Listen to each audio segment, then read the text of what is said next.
शंभु गए कुंभ सिपाही। राम सिया राम सिया राम जय जय राम। राम सिया राम जय जय राम। ओ संग सती जग जननी भवानी। पूजे ऋत सकले राम सिया राम जय जय राम। राम सिया राम जय जय राम। राम कथा मुनि परज बखानी। सुनी महेंद्र परम सुख पानी। राम सिया राम जय जय राम। राम सिया राम जय जय राम। एक बार माता त्रेता युग में हे रख दो, ये रख दो। प्रसाद लेते हैं भैया, प्रसाद उधर उधर पीछे देखो।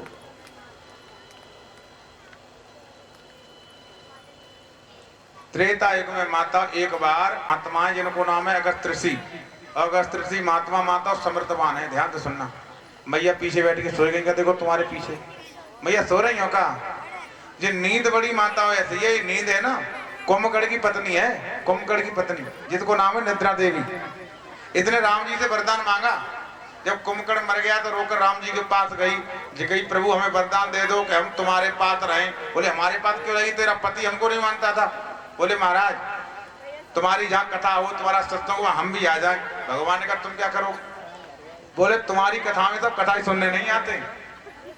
कुछ लोग ऐसे भी आते हमारी तरह होते हैं फिर कि जो तुम्हारी कथा में राम का नाम नहीं लेंगे, क्यों हम भी राम का नाम नहीं लेते, वो हमारी तरह ही होंगे, तो हम उन्हीं पर आकर बैठ जाएंगे। जो कथा में आकर राम की ताली नहीं बजाते हैं और मुख से राम नाम नहीं बोलते, माता वो राक्षस के वंश के होते हैं। तो जान देती निद्रा देवी कि हमारे जैसे ही हैं, हम राम को नाम नहीं लेते ना ये ले रहे हैं, उसी के ऊपर आके बैठ जाती है। तो आराम से 3 घंटे माता खर्राटे मारे पूरे 3 घंटे कट जाते हैं। आराम से सुनती रहती कथा सो के। तो कुंभकर्ण की पत्नी को नाम है निद्रा देवी। राम का नाम नहीं लेगो तो आ जाएगी। कल आपने कथा में सुना नहीं था क्या? ये निदिया है ना बहुत खराब है। निदिया बाई के घर जाइए जाकर राम नाम न होय। निदिया बाई के घर जाइए जाकर राम नाम न होय। किन किन घर के? पार्वती शंकर से बोली कोई, और लक्ष्मण जी जल भरन चले गए, सीता जी गई सोई। कि निदिया बाई के घर जाइए अगर राम नाम नहीं। अरे यहाँ तो राम नाम की चर्चा हो रही, यहाँ तो नींद भाग जाती है माताओं। और नींद अगर तुम्हें आ रही तो समझ लो तुम राम को नाम न ले रहे। एक बार बोलो जय जय श्री। अब कथा में ध्यान दो। तो माता महात्मा अगस्त ऋषि समृद्धवान है। 3 पसों में माता सारो समुद्र पी गए। हे भगवान नो पेट हो या कोट, ऐसे महात्मा है अगस्त ऋषि और गड़ा से पैदा है। इन महात्मा ने अपने आश्रम पर 1 महीना की राम कथा करी। तो भोले बाबा राम के प्रेमी एक रच महेश निज मानस राखा। भोले बाबा ने सबसे पहले रामायण भोले बाबा पर थी और भागवत सबसे पहले किन पर थी? ध्यान से सुन लेना सब लोग। राम कथा सबसे पहले किन पर थी? भोले बाबा पर। 100 करोड़ रामायण, नाना भात राम अवतारा, रामायण सतकोट पारा। रामायण 100 करोड़ ही सबसे पहले भोले बाबा पे थी। कभी राम कथा करवाना तो मैं विस्तार से समझाऊंगा, अभी मेरा समय नहीं है। क्योंकि मैं 18 पुराणों में गरुड़ पुराण को छोड़कर सारे पुराण करता हूँ। राम कथा, भागवत, शिव पुराण, देवी भागवत, नेपाल में मेरा शिव पुराण है 11 मई से। तो माताओं अगस्त ऋषि ने 1 महीना की राम कथा कही और राम कथा सुनने के लिए भोले बाबा बड़े प्रेमी हैं। राम कथा सुनने के लिए अपनी पत्नी को संग लेकर संग सती। तो शास्त्र का मत ये है कि जब कथा सुनने आओ माता तो पति पत्नी दोनों आना चाहिए। एक बार बोलो जय जय श्री। अकेले नहीं आना चाहिए। अगर पति ऐसे ही हो मौजूद तो कोई बात ना है। अगर पति समझदार हैं तो उन्हें थोड़ा समझाओ उन्हें लाज के ही सुनो। ये धन दौलती संग नहीं जाएगी। कुछ ऐसा भी करके जाओ तुम्हारे साथ जाए, उन्हें भी लाओ, संग बैठारो, कथा सुनवाओ। कि वो धर्म पत्नी का अर्थ जानते हो क्या होता है? एक होती है पत्नी, पत्नी का अर्थ होता है पति को पतन से बचाए। अगर पति उल्टे काम में लग रहा है तो उसे उस काम से हटा करके वो धर्म के काम में लगाए, होती है धर्म पत्नी। आपको धर्म पत्नी कहा गया है। एक और बात सुन लो, तुम जो भी पूजा पाठ कर रही है इसमें तुम्हारे पति हैं मौजूद, उन्हें कुछ न मिले, लेकिन तुम्हारे पति अगर कर रहे हैं कुछ पूजा पाठ तो वहां से आदू तुम्हें मिले। एक बार बोलो जय जय श्री राधे। और जिस बात को तुम्हारे पति मने करें तुम कबू मत करो। अगर पति के विरुद्ध तुम भगवान की कथा सुनने आती हो तब भी तुमको सुकून नहीं मिलेगा, क्योंकि पति जो कहे उसे करो, क्योंकि तुम्हारे लिए पति परमेश्वर है। जब तुम्हारे लिए वो परमेश्वर है पति, तो तुम्हारे लिए वो पति के लिए तुम देवी होना चाहिए, तो रिश्ता चलता है। एक बार बोलो जय जय श्री। अगर माताएं पति में देव परमेश्वर का दर्शन करती हैं तो पति भी अपने पति पत्नी में देवी का दर्शन करे तो ठीक है। आप तो परमेश्वर मान रहे हैं और फिर तुम्हें देवी नहीं मान रहा, तो रिश्ता नहीं चलेगा। माता दोनों का एकता होना चाहिए। नारी की पूजा हर शास्त्र में पहले बताई है। मनु महाराज ने लिखा है यत नारंत पूजनते रमन तत् देवता। जब नारी की पूजा नहीं होती वह कोई कार्य फलीभूत नहीं होता। हमारे यहाँ महाराज पहले यदि कराते हैं तो सबसे पहले गौरी गणेश का पूजन कराते हैं। कराते क्या नहीं? तो गौरी माँ नारी है, उनकी पूजा होती है हमारे यहाँ पहले। इसलिए माताओं तुम पूजनीय हो बहुत ज्यादा। क्यों पूजनीय हो? तुम्ही से राम, तुम्ही से कृष्ण, तुम्ही से ध्रुव, तुम्ही से प्रहलाद, इन संसार का जन्म तुम्ही से तो हुआ है। सबकी जननी तुम बैठी हो, इसलिए तुम बहुत पूजनीय हो। लेकिन कुछ ऐसी बातें हैं माता जिनसे तुम पूजने से थोड़ा तुम्हारा लोगों का मन हट गया। क्या कि तुम्हारा पतन जन्नी होता है। तुम भोली वाली होती हो लोगों के भूल में और आके अपने पतन कर लेती हो। कभी भी माता हो, कभी आपत्ति आ जाए, मुसीबत आ जाए, अपने को पतन मत होने देना। अगर आपत्ति मुसीबत आ जाए तो घर में बैठ के दो आंसू डाल लेना, क्योंकि माता जीवन रेल की पटरी नहीं है जो सीधा जाएगा। ये तो गंगा की धारा है, कभी इधर मोड़ हो जाती है तो कभी मोड़ हो जाती है। इसलिए कभी भी एक गलत भी समय आ जाए तुम्हारे जीवन में तो कभी गलत मार्ग पर रास्ते में पैर मत रखना, नहीं तो तुम्हारा धर्म नष्ट हो जाएगा। और धर्म चला गया तो सब कुछ चला गया। इसलिए कथाएं सुनने के बाद अगर नहीं बदलो तो फिर कथा सुनना बेकार है। इसलिए धर्म से पतित कभी नहीं होना, ये तो पूजनी हो। अब ध्यान से सुनो।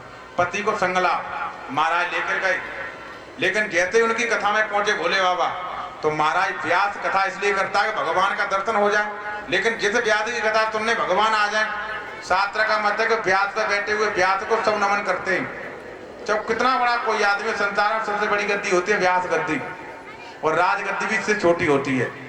तो इस आसन पर बैठे हुए व्यास को सब नमन करते हैं। लेकिन वहां उल्टा हुआ, भोले बाबा जैसे आए तो व्यास जी जो थे अगस्त्य ऋषि, उन्हें उतर के भोले बाबा के पैर छुए। तो भोले बाबा ने तो ये समझी कि तो महात्मा है और मैं भगवान हूँ, तो भगवान को जानकर मेरे पैरों को छू रहे। लेकिन मैया संग में उनके पांव छुए। जब उनके पैरों को छुआ तो भोले बाबा ने तो अपने को भगवान माना तो कोई बात नहीं, लेकिन मैया ने गलत अर्थ किया है। यही कथावाचक, इन्हीं कथा सुनेंगे तो हमारे पांव छुए रहे। एक बार बोलो जय जय श्री। वो मन में ग्रह बांध लिया कि हमारे पैर छू रहे, ये कथा करेंगे। राम कथा मुने बरज बखानी, बड़ी सुंदर राम कथा गई। भोले बाबा तो कभी रोने लग जाए भगवान की कथा सुन के, कभी समाधित हो गए।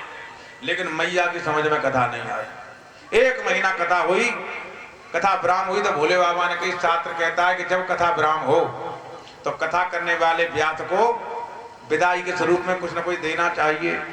उसे विदा देकर सम्मान से विदा करना चाहिए, क्योंकि वो कथा तुम्हारे जीवन में जीवंत रहती है। जब तक आप व्यास का पूजन करके नहीं देंगे तब तक कथा तुम्हारे जीवन में नहीं रहेगी। तो भोले बाबा ने कही, बाबा कथा बड़ी अच्छी कही, हम तुम्हें कुछ देना चाहते हैं। भारत के महात्मा अगस्त्य ऋषि कैसे मांगे? उन्हें कही, नहीं महाराज मैं लूंगा नहीं। बोले मैं दूंगा, कि नहीं दूंगा तो मेरी कथा निष्फल हो जाएगी, और मैं आपको दे दूंगा तो मेरी कथा मेरे जीवन में सफल हो जाएगी। तो महाराज ने कहा, हमें भक्ति का दान दे दो और कुछ नहीं चाहिए। प्रभु ने भक्ति का दान दिया। कथा सुन के आनंदित हो गए। मैया की समझ में कथा नहीं आई। मन में विचार कर रहे भोले बाबा कैसे जिनकी कथा सुनी है उन्हीं का दर्शन हो जाए तो हमारी तो कथा सफल हो गई। विचार करते हुए जा रहे थे माताओं, इधर रावण ने मनुष्य और मानस के हाथ मरना मांगा था। तो उस रावण को मारने के लिए भगवान का राम रूप में अवतार हो गया था और भगवान का वनवास हो चुका था। उस समय की कथा है। सीता माँ का हरण हो गया था, दशरथ का मरण हो गया था, उस समय की बात है। भगवान राम की सीता का हरण हो गया तो राम जी अपनी सीता की खोज रहे थे। हे खग मृग हे मधुकर श्रेणी, तुम देखी सीता मृग नहीं, सीता के लिए रो रहे थे। राम जी रो रहे, राम जी को जैसे देखा रोते हुए, तो राम के साथ भोले बाबा के 4 संबंध हैं। सेवक, स्वामी, सखा, सिय, प्रिय के 4 संबंध हैं। उनके वो प्रेमी हैं, उनके वो इष्ट हैं, उनके वो पिता हैं, उनके वो सखा हैं। 4 संबंध हैं। प्रेमी वो होता है जो अपने प्रेमी के दुख दर्द को समझे। राम जी रो रहे तो भोले बाबा रोने लगे, मेरे राम रो रहे हैं। और एकदम ध्यान आ रहे, प्रभु तो अंतर्यामी है, ये तो लीला करने के लिए होता है, भगवान लीला कर रहे हैं। और प्रणाम किया हाथ जोड़ करके। तो सती मैया ने सोचा कि अभी तो ये रो रहे थे, हाथ क्यों निकले, और ये 2 राजकुमार जा रहे, इन्हें देखकर प्रणाम क्यों किया? क्योंकि भोले बाबा जगत में सबसे पूजनीय हैं, उनसे बड़ा दुनिया में कोई पूजनी नहीं। संसार के सब लोग भोले बाबा को पूजते हैं, और ये 2 राजकुमार को हाथ क्यों जोड़ रहे हैं? मैया ने कहा, बाबा संसार तुमको पूजता है, राजकुमार को क्यों पूज रहे हो? बोले सुनो, जात कथा और कुंभज ऋषि गाई, जिनकी कथा हम कुंभज ऋषि ने सुनाई, भाई मम इष्ट देव रघुवीरा, यही मेरी राम कथा के इष्ट देव रघुवीर भगवान राम है। बोले मतलब फिर? बोले इनकी पत्नी खो गई है, उसकी पत्नी में रो रहे हैं। मैया बोली, जब इष्ट देव हैं, जो रघुवीर हैं और अंतर्यामी कड़कड़ में रहते हैं, तो इनकी पत्नी खो गई, इनको नहीं पता चला कैसे अंतर्यामी है? फिर ये इनकी पत्नी को कोई ले गया, इनको पता ही नहीं, काहे का भगवान है ये? तो भगवान ने बहुत समझ आया, माता ध्यान से सुनना। उस समय साक्षात भगवान भोले बाबा ने देखा था राम को, और सती को समझाया कि राम है, मान जाओ। तब भी सती नहीं मानी, जगदम्बा है, लक्ष्मी मां दुर्गा का रूप है, नहीं मानी। तो बताओ हरिचंद जी, आज कल काल में कुछ पापी लोग राम को नहीं मान रहे हैं, तो उन्हें क्या करें समझाने, बताइए। उस समय सती ने निवेदन किया, भोले बाबा ने कहा ये राम है, पहचान लो। बोले हम नहीं जानते, राम नहीं है ये। उस समय सती ने मना किया। आज कुछ लोग रामायण को ही फाड़ रहे हैं, प्रतिज्ञा जला रहे हैं माताओं, तो बताओ उनकी समझ में राम कैसे आ जाएंगे? जब उस समय राम को देखा था तब राम समझ में नहीं आए, क्योंकि राम इतना सरल वैसे नहीं है जो समझ में आ जाए। राम समझने के लिए राम बनना पड़ता है, राम ऐसे समझ में नहीं आते। इसलिए माताओं समझ समझ के जो ना समझे मेरी समझ में ना समझ है, और समझ समझ के जो समझ जाए मेरी समझ में भाई समझ है। तो समझ समझ के समझो, समझना जरूरी है। बहुत समझ आया, नहीं समझ में आया तो जगह देखो, समझ में नहीं आया तो ऐसा करो, कोई किसी व्यक्ति को तुम खूब समझाओ, ध्यान सुनना, घर परिवार में खूब समझाओ, और समझाने के बाद घर के लोग न माने माता, और समझाने के बाद न माने तो फिर अपने को समझा लो। जब समझने के बाद नहीं माने तो केवल अपने को समझा लो। क्यों? फिर भगवान पर छोड़ दो, होए बही और राम रच राखा, और को कर तर्क बड़ा वैसाखा। भगवान पर छोड़ दो। फिर भोले बाबा ने की, देवी अगर संदेह है जो तुम्हारे मन तनिक संदेह तो किन जाए परीक्षा ले लो। अगर तुम्हारे मन में संदेह तो परीक्षा ले लो, संदेह मत करो, संदेह मत करो, परीक्षा ले लो। उन्हें समझ में आ गया। लेकिन एक शर्त है, शिष्य गुरु की परीक्षा नहीं ले सकता, लेकिन गुरु शिष्य की परीक्षा ले सकता है। जाओ, लेकिन तौले हम नहीं बैठे, तौले हम नहीं बैठे, वट वृक्ष के नीचे तुम परीक्षा ले लो। अब सती जी गई, सीता माँ का रूप बनाया, मन में सोच रही कि सीता के लिए वियोग में रो रहे हैं, तो सीता का रूप बना करके और सामने आप टीला बैठ गए, जैसे मेरे प्रभु राम अनुज लक्ष्मण जी आ रहे हैं। तो राम जी इधर आ रहे थे तो सीता का रूप बना करके सती ऊपर टीला पर बैठ गए। राम जी ने दृष्टि तक नहीं की। क्यों? कि सीता का रूप बनाया नकली और राम है असली। ध्यान से सुनना मत, असली राम है और नकली बनी है सीता। परमात्मा असली है, असली के सामने नकली कभी टिकने वाला नहीं है। अंधकार माता कितना ही बलवान हो, लेकिन थोड़ा सा प्रकाश उसे तुरंत हटा देता है। इसलिए ज्ञान तीव्र होता है, सत्य हमेशा सत्य होता है, असत्य कितना भी होना माता एक दिन जरूर पकड़ा जाता है। इसलिए सत्य सत्य तो सत्य रहता है। और एक और बात माता, सत्य प्रसिद्ध होना चाहता है और असत्य छुपना चाहता है। सत्य होता है हमेशा खुलकर रहता है और असत्य चुपचाप रहता है। इसलिए भगवान ने देखा तक नहीं, थोड़ा लक्ष्मण की दृष्टि गई तो राम ने टोका, लक्ष्मण तुम कहते थे ना कि मेरी माया क्या है, आज ये माया है कि दुनिया की जगदम्बा शक्ति मां भवानी दुर्गा आज उसको ही मुझ पर संशय हो गया तो देखो लो नकली सीता बनी बैठी है। राम जी उनके पास गए, जैसे देखा राम जी को बोले कहेंगे हाँ हम तुम्हें ढूंढ रहे हैं, तुम यहाँ बैठी हो। और जब नहीं पहचान पाएंगे और जब हमारी कलाई पकड़ के आए तब भोले बाबा से कहेंगे वाह जय राम है तुम्हारे, इन्हें अपनी पत्नी के रूप में हमको पहचान नहीं पाए, बोलो कैसे के राम है ये। और जैसे ही पहुंचे राम जी तो राम जी ने हाथ जोड़ के प्रणाम किया, मैया प्रणाम, जोर हाथ जोर पान प्रभु की न प्रणाम, पिता समेत लीन निज नाम। हाथ जोड़ के प्रणाम किया, भैया प्रणाम। और पिताजी कहाँ हैं? फिर भी समझ में नहीं आया। जगह वृषकेतु कहाँ हैं? वन में अकेले क्या कर रही हो? सोई मैया जानकी जिन्हें हमें पहचान लो। और जैसे ही पहचाने को किया, पहचान लिया, तुरंत भागी। भगवान ने की जाति कहाँ हो, परीक्षा और ले लो। भगवान ने अगर भगवत्ता नहीं दिखाई तो इनको फिर शंका होगी, तो भगवान ने रूप दिखाया। इधर भागती जा रही, उधर से तीनों राम लक्ष्मण और मैया सीता जानकी तीनों लोग आ रहे। इधर इधर घूमे तो इधर से तीनों, चारों दिशाओं से राम तीनों लोग आने लगे। जब देखा तो नैन मूंद बैठी मगवाई, आंखों को बंद करके बैठ गए। और फिर खोला तो देखा कि एक रूप में राम जी बैठे, तीनों लोग, राम अनुज जानकी बैठे, भोले बाबा और सती जी दोनों सेवा कर रहे हैं। उस रूप को देखा माता तो बेहोश हो गई। और फिर आंखों को खोला तो कोई नजर नहीं आया। हाँफती हुई भगवान के पास गई। भगवान ने कही कहो देवी परीक्षा ले आई। बोले महाराज हमें तो तुम्हारे बात पर विश्वास था। भोले बाबा ने कहा झूठ मत बोलना, उन्हें पता झूठ बोले, पहले संकेत कर दिया। ये परीक्षा ली तो का बोली मानो, कछ न परीक्षा ली न गुसाई और की न प्रणाम तुम्हारे। बोला प्रणाम मैया ने किया था कि राम जी ने किया, झूठ बोल गए। तब शंकर देखा धर ध्याना और सती जो की न चरित सब जाना। जब भगवान ने ध्यान धर के देखा, बोले अच्छा अब तुमने हमारी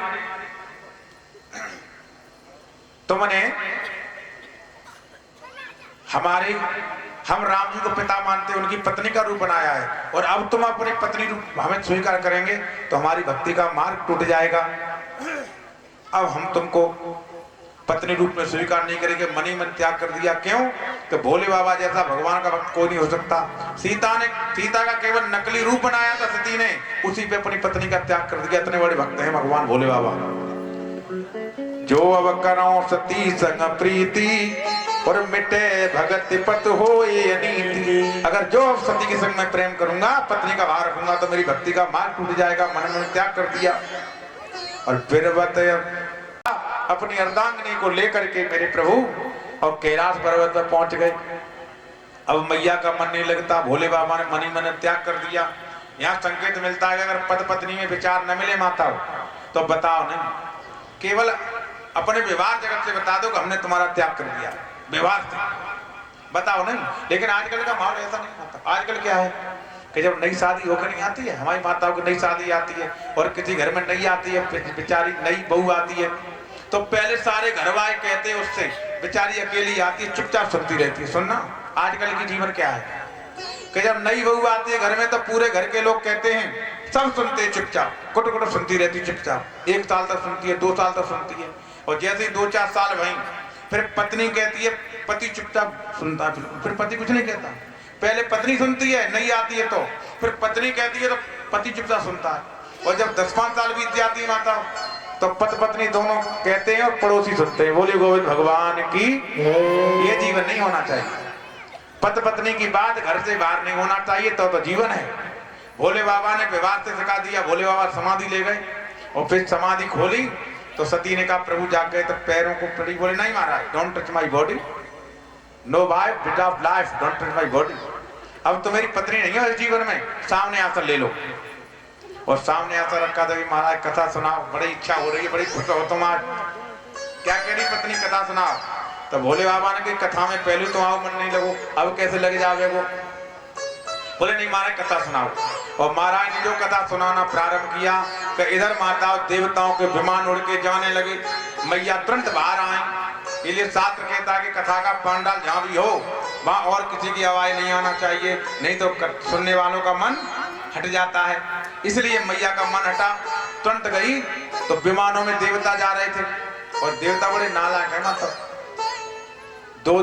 अगर दो प्रेमियों में कटपट हो जाए ना तो तीसरा आदमी आनंद लेता है। अगर पति पत्नी में कभी झगड़ा भी होना है तो पड़ोसी कहते अरे तुम दबीती रहती है। हमने एक दिन निवेदन किया था, अगर कभी भी सलाह लेनी है, परामर्श लेना, तो तीसरे व्यक्ति से मत लेना माताओं। न घर सुधरेगा नहीं, घर बिगड़ हो जाएगा। इसलिए अगर दोनों में कभी हो भी जाए, अगर दोनों पति पत्नी में कभी विचार मिले भी नहीं माता, तो व्यवहार से दिखा दो। व्यवहार ऐसा करिए कि पति को ये लगने लग जाए कि मैंने गलती की है, और अगर पत्नी ने गलती की है तो पति ऐसा व्यवहार करे पत्नी को ये माफी मांगनी पड़ जाए, बोले गलती हमसे हो गई। लेकिन ऐसा मत करो, दोनों लड़ोगे तो पड़ोसी और हंसेंगे। ऐसा जीवन मत बनाएंगे। भोले बाबा ने बताया नहीं, लेकिन पत्नी का त्याग कर दिया, बताया नहीं। अब उधर से माता जैसे भान जा रहे तो रोहिणी ने देखा तुम नहीं चल रही, बोले कहाँ जा रही हो? बोले तुम्हारे पिता के यहाँ यज्ञ हो रहा है। हमारे पिता के यहाँ यज्ञ? हमको नहीं पता। तुरंत आई, बोले महाराज ये बताइए हमारे पिता के यहाँ यज्ञ हो रहा है और हम लोग ने का थोड़ा झगड़ा हो जाए, और कुछ दिन बाद एक जिन में झगड़ा हुआ था उसके यहाँ दावत हो, तो और लोग क्या कहेंगे मालूम है? क्या कहते हैं? अरे सुनो, हाँ आज तुम्हारी पड़ोसी है दावत, उसमें तुम हो नहीं। उन्हें पता है कि इनका पहले झगड़ा हो गया है और दावत में इनका निमंत्रण नहीं होगा, फिर भी मौज लेते हैं। वो क्या कहते हैं? क्या कहते हैं? अरे दावत में नहीं हो, उन्हें पता है दावत में नहीं होंगे, फिर भी मौज लेते हैं। ऐसे ही देवताओं को पता है कि भोले बाबा नहीं जाएंगे, तो देवता कलह करने के लिए रास्ता और भी तो हो सकते जाने के, लेकिन ऊपर से क्यों गए कि भोले बाबा की पार्वती में कलह, सती जी में कलह हो जाए, इसलिए गए।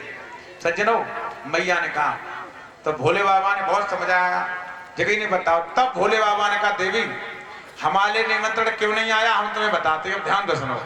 तब भोले बाबा ने अब तक नहीं बताया, उस राज को छुपा रखे, लेकिन अब बता रहे हैं। क्या कहा देखो सुनो, कि एक बार तुम्हारे पिता दक्ष को ब्रह्मा जी ने नायक की पदवी दे दी, नायक बना दिया। तो जब कोई आदमी बड़े पद पे आता है तो हम लोग स्वागत करते हैं। क्या करते हैं? स्वागत। तो स्वागत समारोह हुआ, दक्ष राजा बन गया, प्रजापति बन गया, तो स्वागत समारोह में भीड़ हुई माता। उसमें ब्रह्मा भी आए, विष्णु भी आए, महेश भोले बाबा भी गए, इनके गढ़ वगैरह भी गए, और जैसे भीड़ जुट गई माता, उसी समय दक्ष आया। दक्ष को देख करके सब लोग खड़े हो गए, लेकिन 3 लोग खड़े नहीं हुए, ब्रह्मा विष्णु महेश। तो जैसे ही बैठा कुर्सी पर, ब्रह्मा विष्णु को देख करके तो माफ कर दिया कि कोई मेरे पिता है, मेरे बाप है, बाबा है।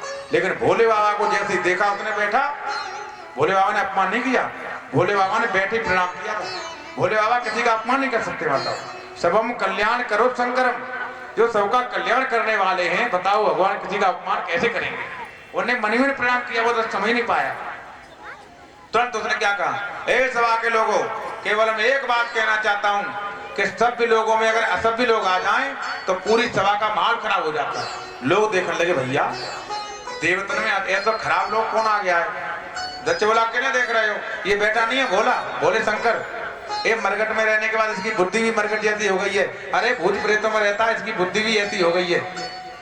तब लोगों को पता चला भैया ससुर जमात में झगड़ा हो रहा है, हम बेफालतू किसी और को देख रहे थे।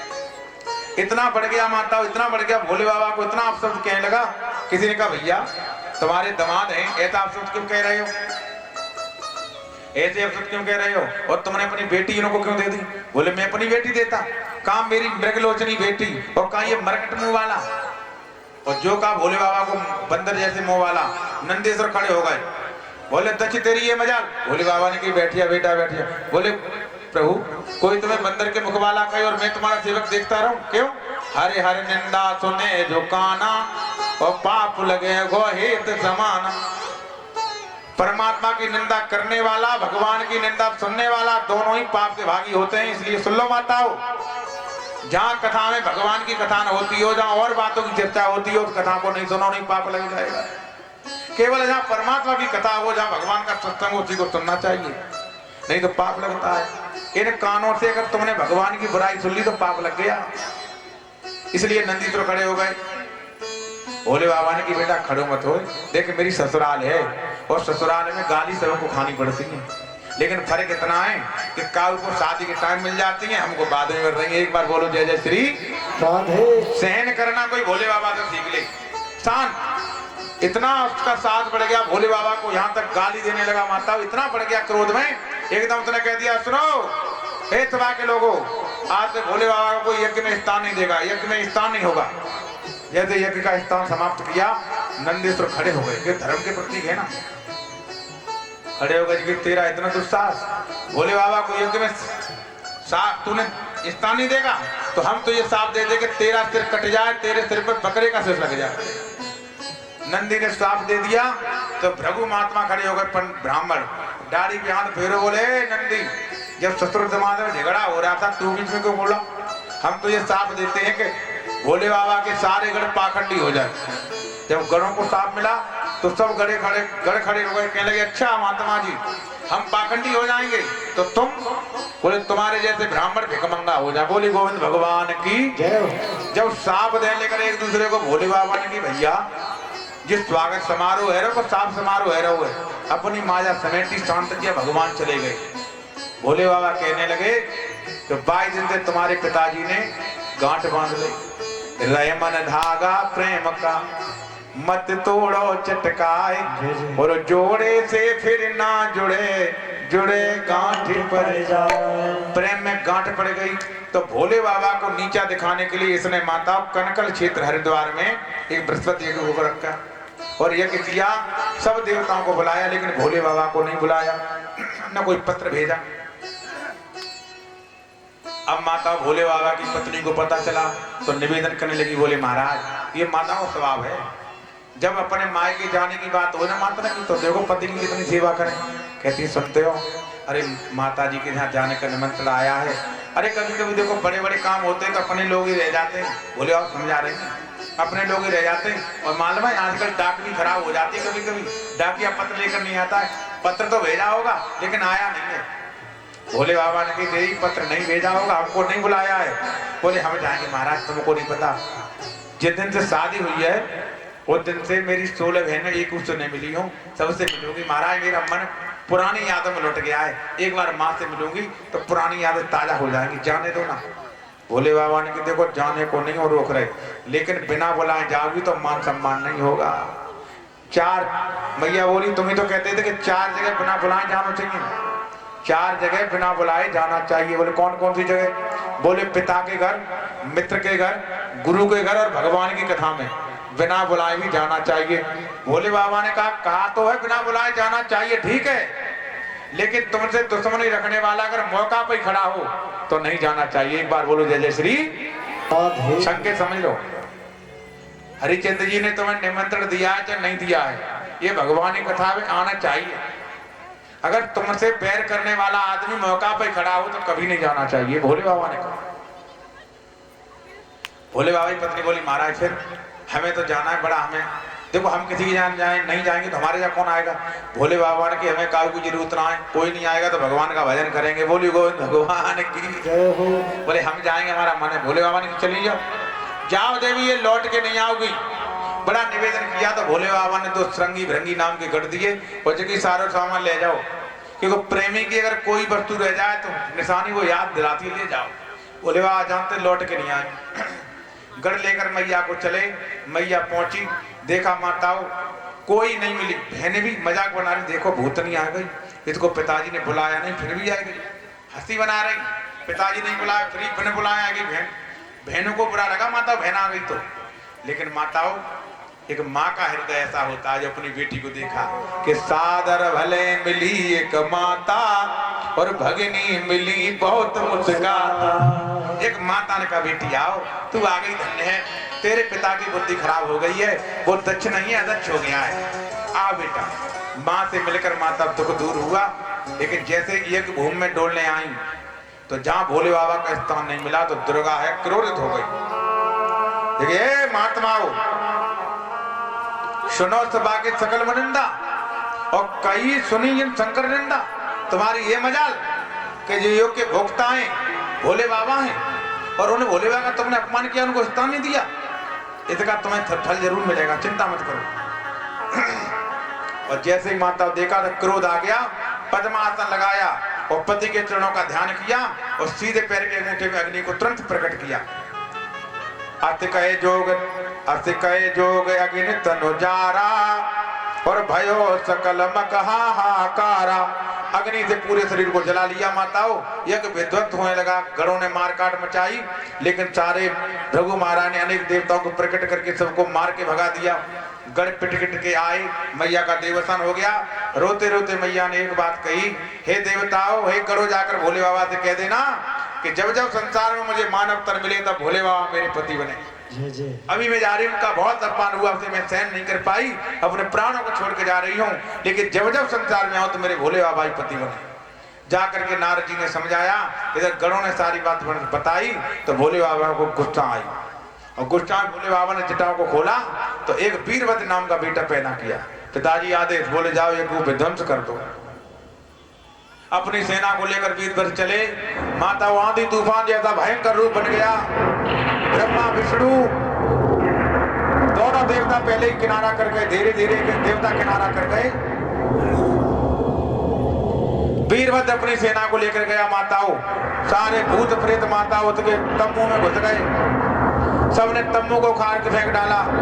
यज्ञ का विध्वंस हो गया, कोई रसोई घर में घुस गया, कोई हर हर बम करने लगा, नहाने लगे सब। और माताओं दक्ष तो डर की वजह से मेखला में घुस गया। वीरभद्र ने पकड़ा और त्रिशूल से उसका सिर उड़ा दिया, कुंड में गिर गया, सिर जल गया। पड़ा रहा, जितने देवता कहने लगे महाराज देखो जो हमें आंखें दिखाई रही। वीरभद्र ने दोनों उंगली डाली, मित्र बना की दोनों, एक मार ब्राह्मण के उनकी आगे फोड़ दी, पूछा देवता के दोनों दांत निकाल दिए, बस रघु जी महाराज की दाढ़ी को उखाड़ लिया, सब देवताओं को अगमान कर दिया। अब दक्ष मर गया तो हाहाकार हो गया, क्या विध्वंस हो गया। भोले बाबा ही पधारे तो प्रसूति ने रोकर कहा, महाराज प्रसूति ने रोकर मारा, हमें तो तुमने विधवा कर दिया। बोले तुम्हारा पति अहंकारी था, हमें मानता ही नहीं था, क्या करें। बोले जिंदा करो महाराज। कैसे। तब भोले बाबा ने बकरा का सिर मंगाया, क्योंकि दक्ष भोले बाबा को नहीं मानता था, भोले से बैर करता था। और बकरा भी ऐसा ही होता है, माता भगवान से बैर करता है। बकरा जिंदा होता है क्या करता है माता, क्या करता है बकरा, मैं। तो जिसने मैं करी है माता उसका विनाश हुआ। मैना ने मैना कही तो मोल भयो 10-20, और बकरी ने मैं करी तो तुरंत कटायो 30। अगर जो कहोगी मैं कर रहा हूं, तुम कथा करवा रहे हो, ये कहो हमने ये कथा मैंने करवाई, तुमने नहीं करवाई। तुम करवाने वाले कौन हो और हम करने वाले कौन है। करने वाला कराने वाला तो ठाकुर है, हम तो निमित्त है माता हो। वो जैसा आदेश करते हैं उनकी हम कथा कर रहे हैं, आप पर भगवान ने जैसा आदेश किया आप कथा करवा रहे हैं। ये मैं शब्द जिसके अंदर आ गया माता, उसका विनाश निश्चित हो गया।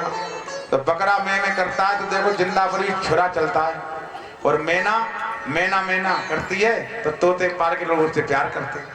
इसलिए अभिमान करोगे तो लोग के दुश्मन हो जाएंगे लोग तुम्हारे, और प्रेम करोगे तो सब लोग तुम्हारे प्रेमी बन जाएंगे। इसलिए बकरा का शीश लगाया, और जैसे बकरा का शीश लगा, जैसे दक्ष जिंदा हुआ तो अपने भोले बाबा आयु दमाद है उसकी खुश होकर के उसकी स्तुति की। तो इस पे भोले भोले तो आवे नहीं, तो बकरा का मुंह लगा था, बम बम करने लगा। क्या करने लगा, बम बम। वाई दिन से भोले बाबा के भक्त बम बम करने लगे। और जब लोग हर हर बम बम करते हैं ना, जब हर हर बम करते हैं ना भोले बाबा के भक्त, तो भोले बाबा को अपने ससुर की याद आ जाती है और भोले बाबा खुद हो जाते हैं। बोले गोविंद भगवान की। चलिए गाइए लो। पार्वती रखा ये उनके नाम हुए। तो मैया ने कहा इनका पति कौन है, कौन बनेगा। बोले तीनों लोगों में चंगा होगा, सिर पे जिनके गंगा होगी, घर नहीं होगा, मकान नहीं होगा, न सास होंगे न ससुर होंगे, कोई नहीं होगा, उदासीन होगा बिल्कुल, खाने को घर में होगा नहीं, और मस्त अपनी मस्ती में रहने वाला होगा। बोले कौन होगा। बोले भोले बाबा। बोले वो भी ऐसे नहीं मिलेंगे। फिर बोले तुम्हारी बेटी को तपस्या करनी पड़ेगी, और तपस्या करके जब तपस्या पूर्ण होगी तब तुम्हारी पत्नी को पति रूप में भोले बाबा मिलेंगे। इतना कह के नारद चले गए माता, और धीरे धीरे वक्त बीता।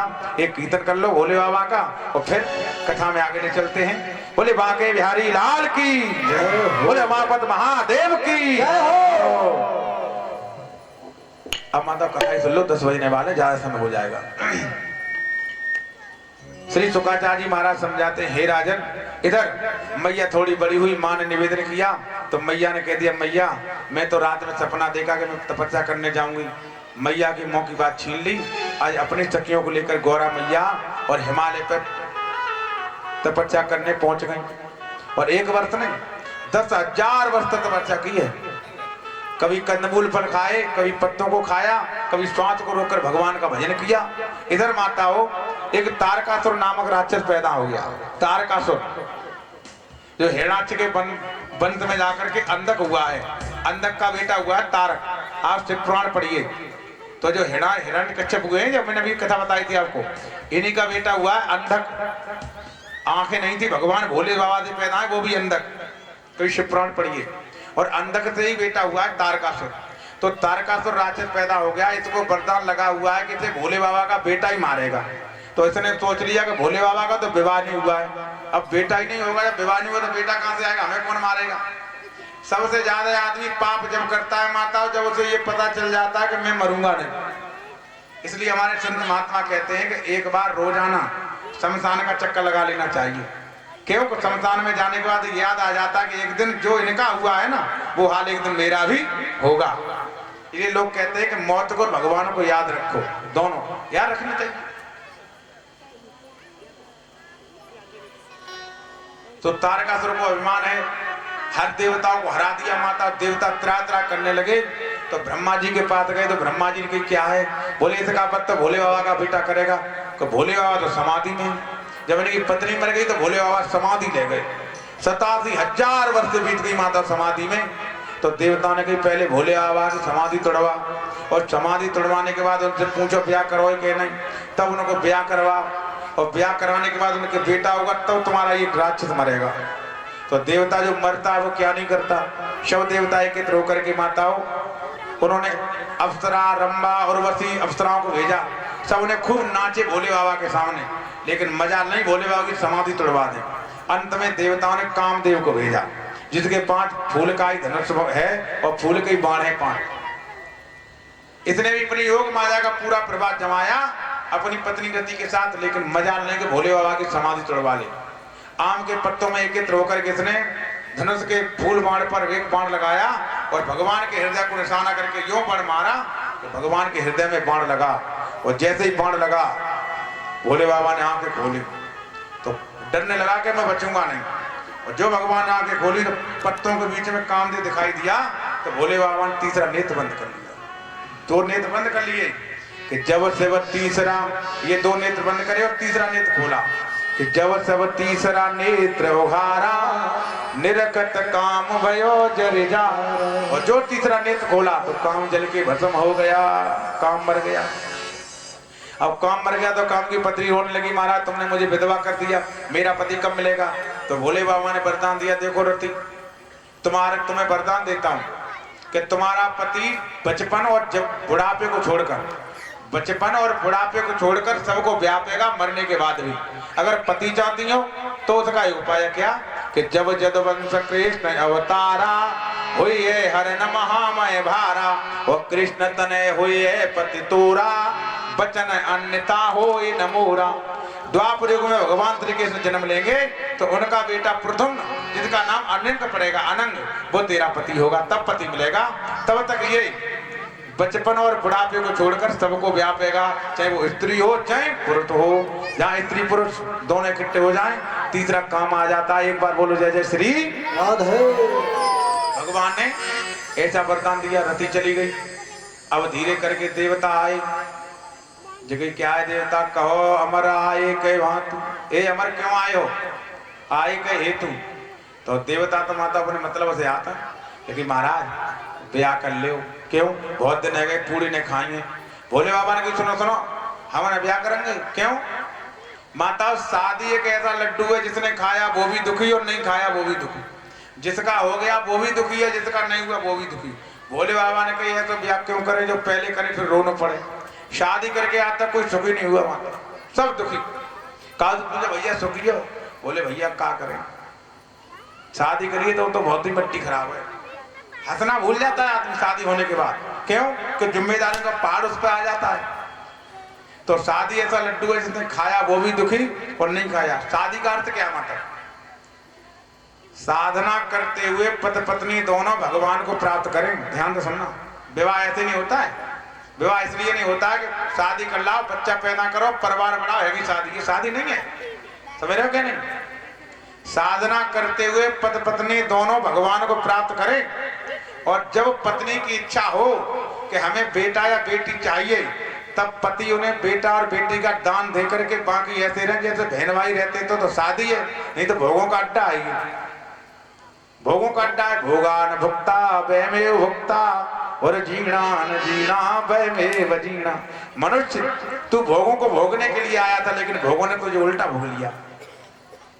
कभी मन की इच्छा कभी शांत नहीं होगी माता। अग्नि में जितना घी डालोगे ना वो उतनी जलेगी। ऐसे ही काम की इच्छाएं जितना प्रबल करोगी वो उतनी जाएंगी। इन्हें हटा करके भगवान में लगा दो ना। जो लोग मर्यादा में काम का उपयोग करते हैं वो काम भगवान की विभूति बन जाता है, और लेकिन जो काम व्यक्ति अनीति के साथ करता है वही व्यभिचार बन जाता है। एक बार बोलो जय जय श्री। वही नरक काटा बन जाता है। तो काम भगवान की विभूति ऐसे मर्यादा में रहिए। अगर मर्यादा में भोग करोगे तो विभूति है भगवान की। भगवान ने विभूति वर्णन किया इसका। सज्जनों, तो भोले बाबा ने कहा शादी नहीं करेंगे। और माताओं, शादी जानते हो क्या है? एक लड़का की लड़की की शादी है रे। जब शादी होने के बाद माता विदा होती है तो सब लोग रोते हैं। बहन रोवे, भैया रोवे, पिता रोवे, माता सब रोते हैं। एक छोटी सी बेटी ने वहां देखा है, हमारे दीदी की शादी विदाई हो रही है, मम्मी रो रही है, पापा रो रहे हैं, भाई रो रहा है, भैया रो रहा है, सब लोग रो रहे हैं, लेकिन जीजा हंस रहे हैं। जीजा हंसते तो वहां ने जाकर पूछी कि माता जी ये बताओ, पापा रो रहे हैं, सब लोग रो रहे हैं घर में, मैया रो रहे हैं, भैया रो रहे हैं, सब लोग रो रहे हैं घर में, जीजा क्यों हंस रहे हैं? तो माता जी पागल हो गई है। अरे नहीं बताओ। तो मैया ने कहा, कहीं मानो सुनो। माता ने कही बेटा, तेरे जीजा को आज अंतिम दिन में हंसने को। क्या कहा? कि तेरे जीजा को अंतिम दिन है आज हंसने को, और हमारे सबको अंतिम दिन आज रोए को। तेरे जीजा को आज ही मौका, जितना हंसते हैं तो हंस लेंगे, लेकिन आज के बाद तो तेरे जीजा जिंदगी भर रोएंगे। बोली गोविंद भगवान की जय हो। तो भोले बाबा ने कही जिंदगी भर रोना पड़े तो काम ही कोई हमने करेंगे। जगह नहीं मारा है तो देवताओं को बचाने के लिए इतना विष पी गए, हमारे कहने पे विवाह नहीं करोगे? रामभद्र ने कहा करके सिर धरे आए तो करो, विवाह करना पड़ेगा तुम्हें। तो भोले बाबा ने कहा प्रभु तुम कह रहे तो करूंगा। कि सिर धरे आए तो करो तुम्हारा, और नाथ परम ये धर्म हमारा। तुम्हारा आदेश करूंगा। कोई लड़की है? बोले हाँ। अब इधर मैया तपस्या कर रही है, तो भोले बाबा ने सप्तर्षियों को भेजा कि जाओ तपस्या कर रही, देखो वो हमें पति मार रहे को, वो और अकेले तो ना कर रही तपस्या। तब सप्तर्षि आए, देखा कि मैया मूर्ति ऐसी तपस्या कर रही है, हे मैया किन के लिए तपस्या कर रही हो? बोले भोले बाबा को पति बनाने तपस्या कर रहे हैं। बोले अच्छा। अरे भोले बाबा कहाँ है? न रहने को घर, न मकान, और कोई रूप नहीं है। बिच्छू कांतर गले में रहते, भुजगेंद्र हारम है, हार रहता सांपों का, बिच्छू कान लटके रहते। अच्छा मंगल भेजते, क्या करोगी शादी करके? और भोले बाबा से जाकर सुख नहीं मिलेगा। बोले किनसे कर ले? बोले विष्णु भगवान से कर लेते। और किसने कह दिया कि भोले बाबा के लिए पति की तपस्या करो? बोले नारद जी ने। बोले नारद जी ने किसका घर बनाया? नारद जी जिसके घर में जाए वही रात पैदा करवा दें, और तुम उनकी बात मान रही? बोले सुनो महाराज, जिस व्यक्ति को अपने गुरु के वचनों पर विश्वास नहीं होगा वो संसार में कुछ नहीं कर सकता। गुरु के वचन पर विश्वास दृढ़ होना चाहिए तो कर सकता है। मेरे गुरु ने कहा है सुनो, तुम कह रहे विष्णु भगवान को बताएं, भोले बाबा सकल गुण के सकल अमंगल हैं, अवगुणों के भंडार हैं, और भगवान से विष्णु गुणों के भंडार हैं। देखो महाराज, अब मन तो भोले बाबा में लग गया है। जब मन में एक बस जाता है ना, फिर दूसरा अच्छा लगने वाला। ये जीवन की जगर हमारी, बरूं सम्मन तो रहूं कुंवारी। सुन लो माताओं, ये जीवन की तपस्या है कि शादी भोले बाबा से करूंगी, नहीं तो कुंवारी रह सकती हूँ। देवता ने कहा जय हो सती मैया, हम तुम्हारी परीक्षा लेने आए, तुम्हारी तपस्या सफल हुई, हम आशीर्वाद देते हैं, तुम घर को चली जाना पिता के साथ में। आशीर्वाद देकर के महात्मा लौट गए, भोले बाबा को बताया, मैया तपस्या करके घर पर लौट के आई। नारद जी आए, और नारद जी ने आकर के माता लगन पत्रिका तैयार की, और लगन पत्रिका तैयार करके भोले बाबा को दी। तो इधर भोले बाबा के घर में न मैया, न पिता, न बहन, न कोई भैया। अब है तो वही नंदी है। नंदी ने पत्र को पढ़ा कि बाबा तुम्हारा तो ब्याह होने वाला हुआ है। बोले हाँ बेटा। बोले दूल्हा कैसे बनोगे? शुभ घड़ी शुभ दिन आया माताओं, आज भोले बाबा दूल्हा बनने लगे, विवाह करने के लिए सती के पार्वती के साथ। इधर माताओं भोले बाबा दूल्हा बने, नंदी ने सजाया, इतना प्यारा बनाया माताओं, इतना सुंदर बनाया। और भोले बाबा ने ऐसा श्रृंगार किया माताओं, इतना किया कि देखो काजल लगाना हो आंखें में तो लगाया ओठन पे, मिस्ती लगानी हो ओठन पे लगाया दी आंखें में, कान में कुंडल पहनने होते पहले, नाक में बेदर पहले कान में उल्टो सिंगा।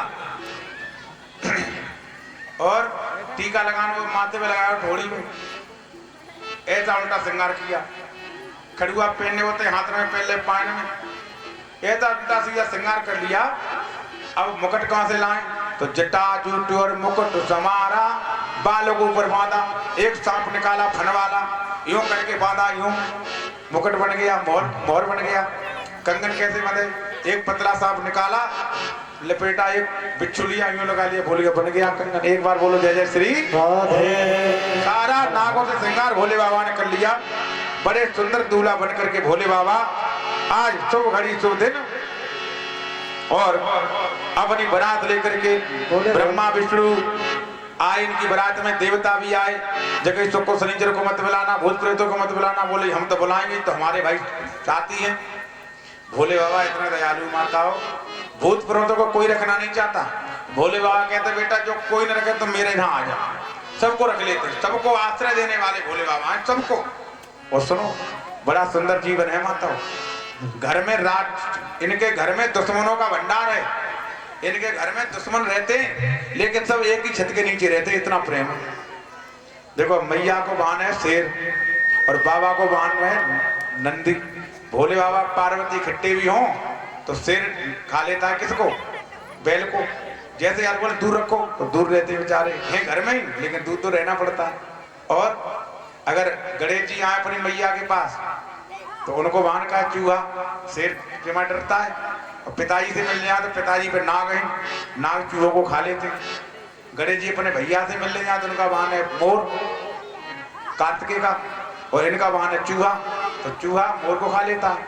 तो एक दूसरे में बैर भाव रहता है लेकिन फिर भी एक ही घर में रहते हैं। ऐसा सुंदर परिवार है भोले बाबा का। आइए भोले बाबा बड़ी सुंदर बारात लेकर के, सारे अपने साथियों को लेकर के, ब्रह्मा विष्णु आगे जा रहे हैं, देवता बीच में, सबसे पीछे हमारे भोले बाबा जा रहे हैं। विवाह भोले बाबा कौन हो क्या सबसे पीछे रहे? झांकी को लिपा के लाओ जाए। बोले भोले बाबा की जय हो। झांकी को लाई, झांकी को, झांकी को ले जाए, एक जने चले जाओ।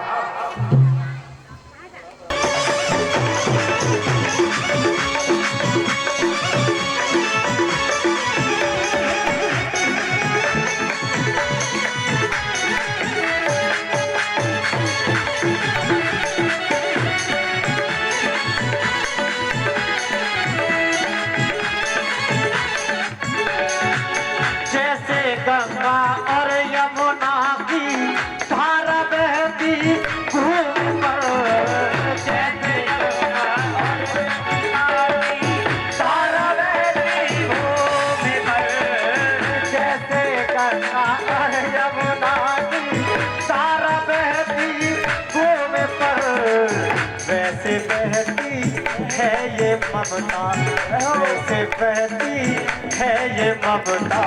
राधा रानी आपकी सारी दुनिया है दीवानी, राधा रानी आपकी।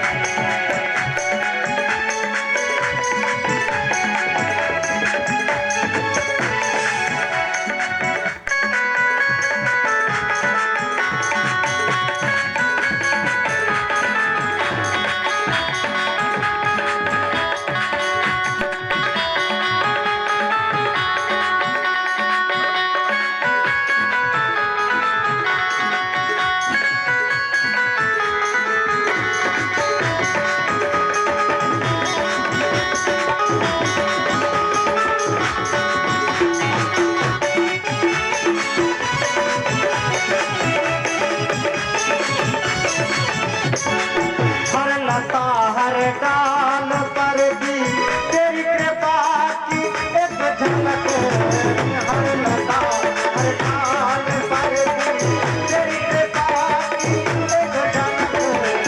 उन सभी फूलों में श्यामा, सभी फूलों में श्यामा, महको तो ऐसे महको बहारों को भी होश आ जाए।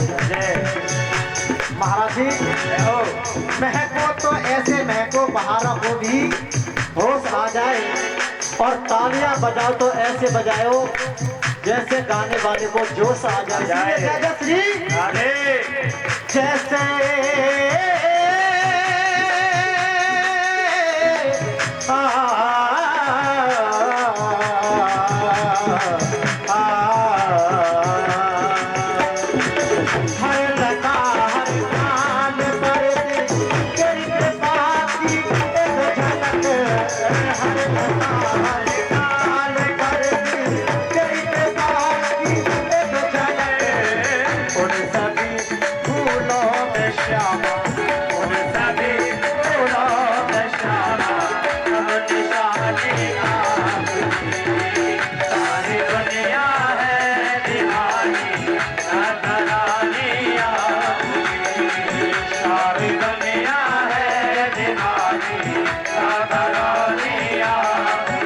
अब हाथ उठा कर कहते अब हो गए राधा रानी के।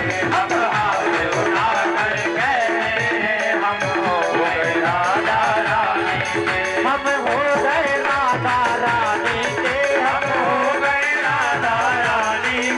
हम हो गए राधा रानी के। हम हो गए राधा रानी के। हम ध्वजा उठा कर कहते बोले बाल कृष्ण लाल की, बोले उमापति महादेव की। एक बार बोलो उमापति महादेव की। बड़ा सुंदर भाव था।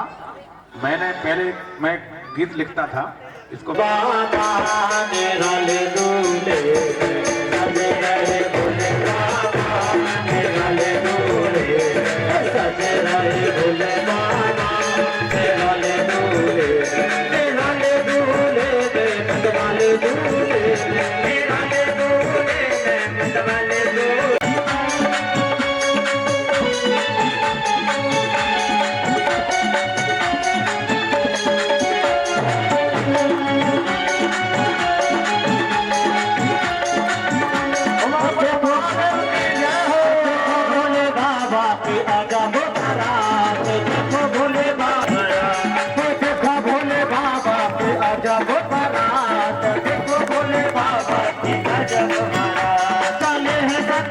करके भूतों की बारात करके भूतों की बारात और सज रहे भोले बाबा निराले सज रहे भोले बाबा निराले भोले और सज रहे भोले बाबा निराले भोले सज रहे भोले बाबा निराले भोले निराले भोले में मतवाले भोले में निराले भोले में मतवाले भोले में निराले भोले में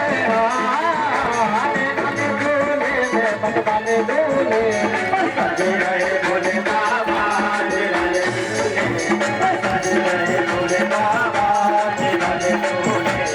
और ये सदाला जय हो और बिल्कुल प्यारा जय हो सब गटा कराए जय हो बस सब चलना और कमर साजे त्रिशूल साजे त्रिशूल साजे भूतों की टोली में चले सतुराले चले सतुराल भूतों की टोली में चले सतुराल भूतों की टोली में चले सतुराल और सज रहे भोले बाबा निराले भोले सज रहे भोले बाबा निराले भोले निराले भोले मतवाले भोले निराले भोले मतवाले भोले निराले भोले निराले भोले मतवाले भोले निराले भोले मतवाले भोले और सज रहे भोले बाबा निराले भोले सज रहे भोले बाबा निराले भोले।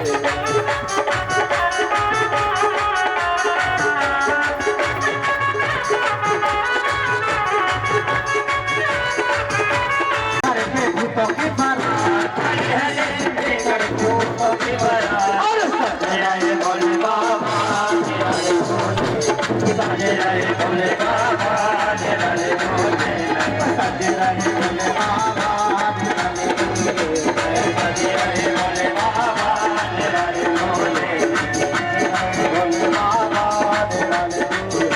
बोले उमापति महादेव की।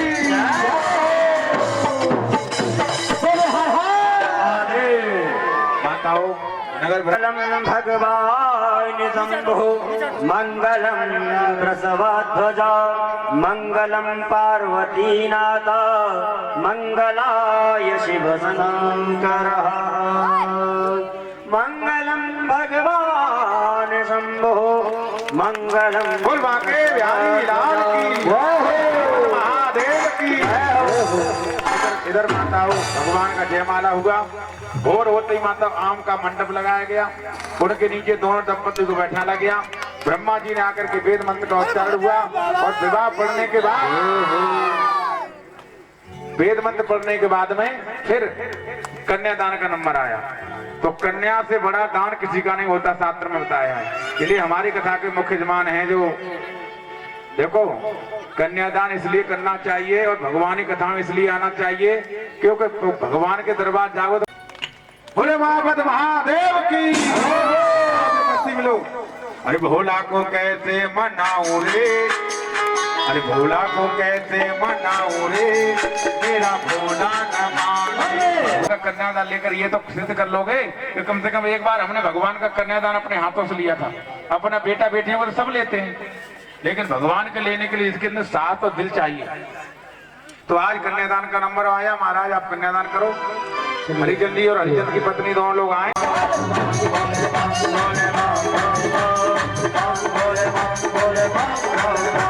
यही वो तंत्र है, यही वो मंत्र है, यही वो तंत्र है, यही वो मंत्र है, यही वो तंत्र है, यही वो मंत्र है।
तुम्हारे ला की छो तो पूरा आंगन खोद दो नाचना। हमारे एक महात्मा जी है, ब्राह्मण है, वो भी हरियाणा में रहते हैं, हमारी कथा कराते हैं।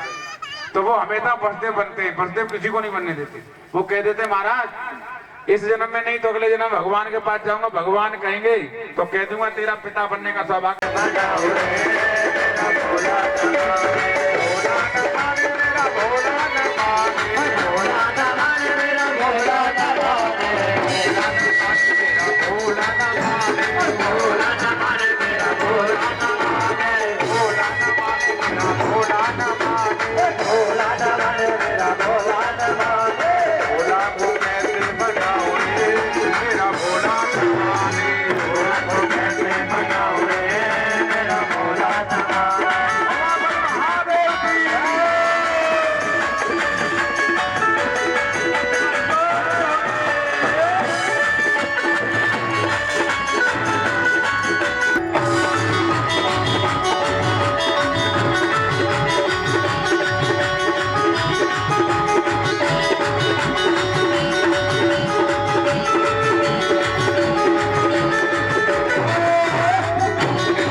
सात फेरों से बना जन्मों भरे बंधन प्यार में जोड़ा है रब ने प्रीत का दामन सात फेरों से बना जन्मों भरे बंधन प्यार में जोड़ा है रब ने प्रीत का दामन है नहीं गंद में नहीं गंद में नहीं उड़न हो रहे खामोश में कह रही धड़कन धड़कन धड़कन